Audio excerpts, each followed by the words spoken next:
que nadie sabía quién era el novio de Caroline. Para ese momento, las autoridades habían obtenido imágenes de una cámara de seguridad donde se veía a Caroline abordando un vehículo blanco de la marca Honda. Llegó un llamado anónimo que finalmente ayudaría a quebrar este caso. ¿Quién asesinó a Caroline Serrano Cordero?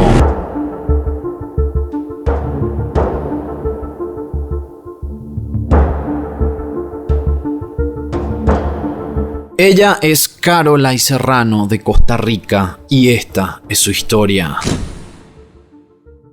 Caroline tenía 25 años la noche que fue vista por última vez con vida. Ella había sido madre hacía pocos años y llevaba una vida normal, trabajaba como todos lo hacemos. No existía un motivo aparente para que alguien se ensañara con ella, ya que según su entorno, ella no tenía amigos con problemas de adicciones ni con pasado criminal. Sin embargo, todo cambió la noche que Caroline subió a un auto blanco y se perdió todo rastro de ella durante algún tiempo hasta que se encontraron sus restos óseos en las inmediaciones de un volcán. Las autoridades comenzaron una carrera contrarreloj para esclarecer el misterio y la pregunta que se hacían todos era ¿quién asesinó a Caroline Serrano Cordero? Este hecho ocurrió en Heredia, una localidad pequeña ubicada a unos 10 kilómetros de distancia al noreste de San José, la capital de Costa Rica. La población residente no llega a los 20.000 habitantes. Esta ciudad cuenta con diversas fábricas en la zona industrial Z, que es un complejo donde varias empresas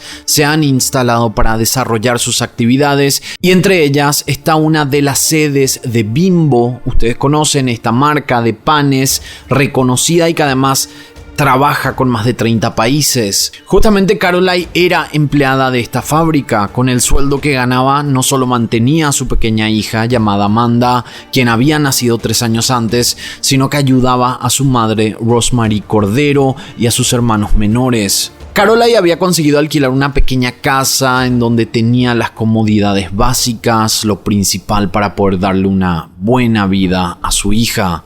El 12 de agosto de 2019 había sido un día de trabajo normal. Caroline Serrano había tomado el transporte público desde la fábrica de Bimbo, se bajó en Palí de los Lagos y caminó casi 400 metros para llegar a su hogar, donde se encontró con su hija Amanda. Realizó algunas tareas del hogar y se preparó para salir en la noche. Su novio la había invitado para salir con algunos amigos. Irían a un mirador ubicado en el volcán Barba. Caroline se duchó, se puso ropas cómodas sabiendo que tenía que probablemente caminar mucho y escalar, y esperó a que la pasaran a buscar. Lo complicado de esta situación tenía que ver con que nadie sabía quién era el novio de Caroline, cosa que luego dificultó bastante en la investigación. Antes de salir, Caroline había llevado a su hija a la casa de la abuela, que vivía prácticamente al lado, a unos 200 metros de distancia, para que la cuidara mientras ella estaba con su novio y con estos amigos. Luego de eso salió y entre las 10 y las 11 de la noche, Caroline se acercó a una carretera a unos metros de su casa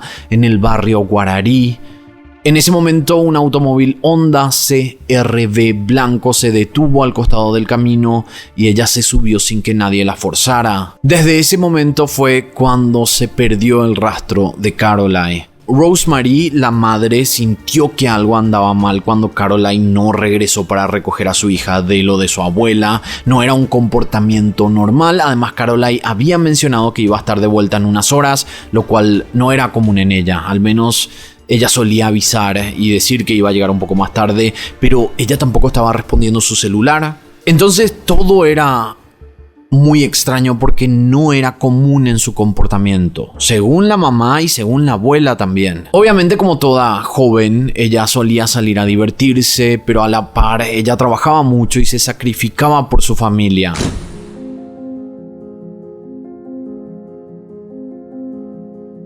La madre reportó a las autoridades la desaparición e inició una campaña en redes sociales para que cualquier persona que tuviera alguna pista pudiera colaborar a través de los medios digitales. La policía comenzó a investigar el entorno de la joven, pero cada pequeño paso que daban parecía que los llevaba a callejones sin salida. La madre, lógicamente, estaba angustiada Intentó recordar cada detalle de lo que había ocurrido esa noche, de los comportamientos de Caroline. Ella mencionó que había visto a un hombre en algunas ocasiones en la entrada de su casa y que Caroline solía estar todo el tiempo en su teléfono, y ella dijo que probablemente chateando con este hombre desconocido.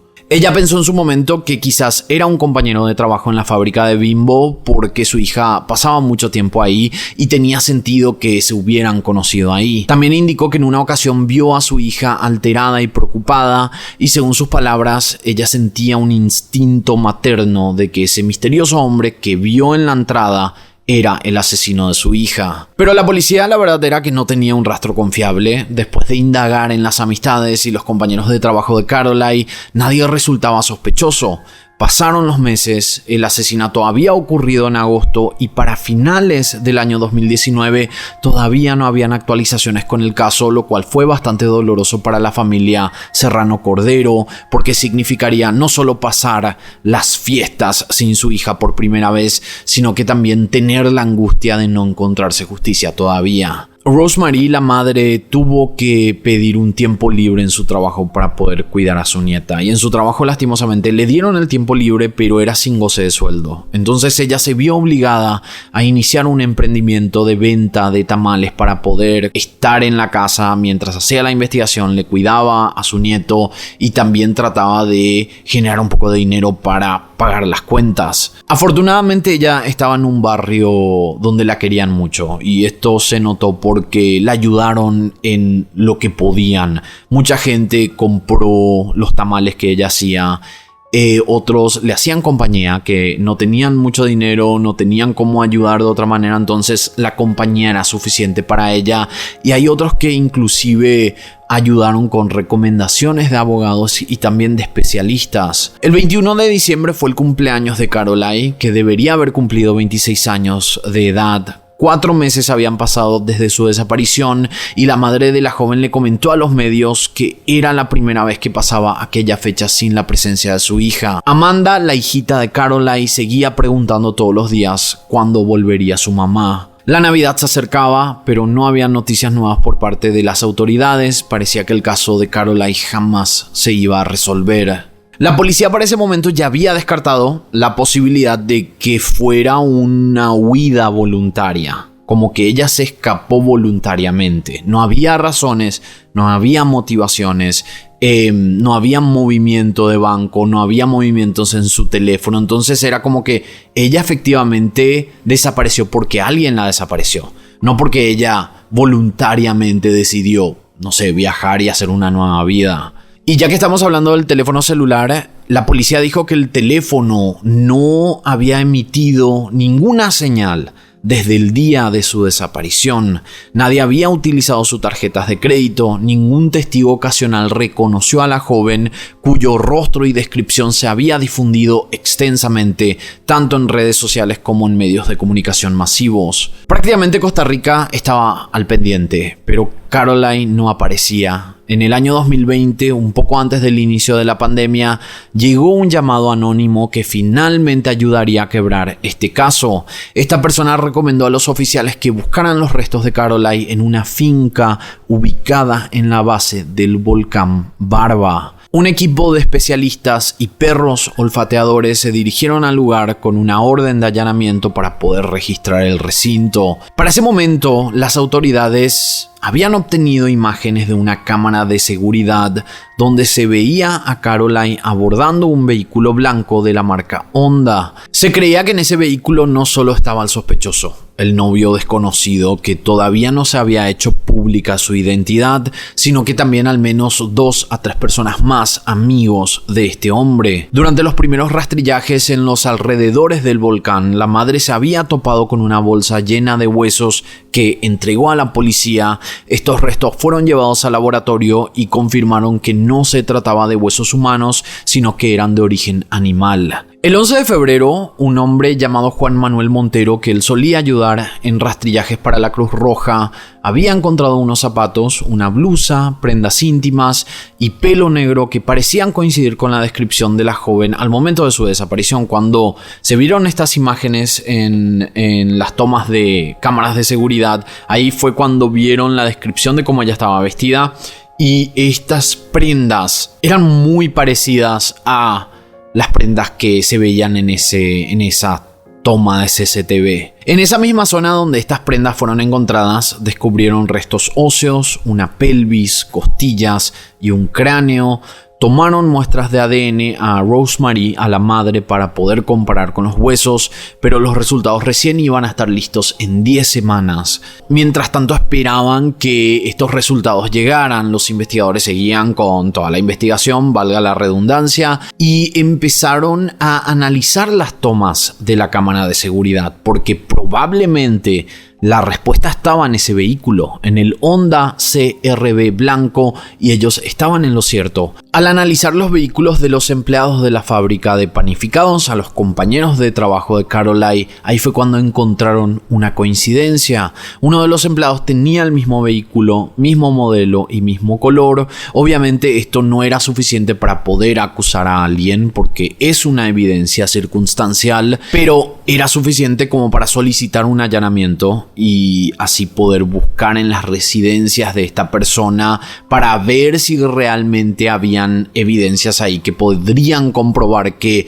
esa persona tuvo relación con la desaparición de Caroline. Se hicieron en total 5 allanamientos en 5 viviendas en diferentes barrios de esa localidad, y esto dio como resultado evidencias suficientes para arrestar al dueño de ese vehículo. Se trataba de Andrei Cubillo Hidalgo, de 21 años de edad, y él era el misterioso hombre con que al parecer Caroline mantenía una relación amorosa y que la madre había visto en varias ocasiones en la residencia. Lo que llamó la atención con este hombre fue que durante esos meses que todo el mundo sabía que Caroline estaba como desaparecida, él se pasaba posteando mensajes en redes sociales, y eran mensajes religiosos, como intentando demostrar que él era un hombre de bien y que no era un asesino a sangre fría. Además de su arresto, 4 personas más fueron aprehendidas: un hombre de 19 años llamado Yondert Soto Rodríguez